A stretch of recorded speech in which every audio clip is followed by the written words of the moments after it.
Welcome to Blizzard Fire. We hope this video helps fire up your solution. You begin by ensuring the basics are ready. Apply the latest iOS update so Face ID has current fixes, and back up your data to iCloud or a computer.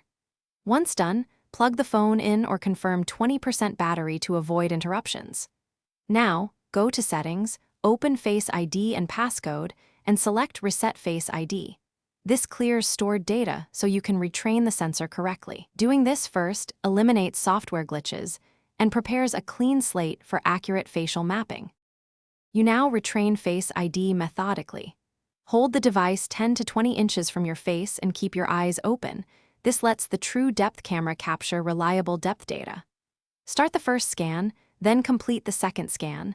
Slowly rotate your head in small circles so side angles are recorded. If you wear glasses or a face covering, make sure frames are not blocking the sensor.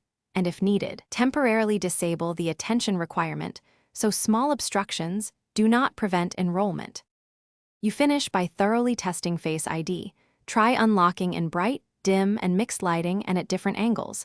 Make sure it works while holding the phone naturally. If problems persist, restart the device and reset network settings.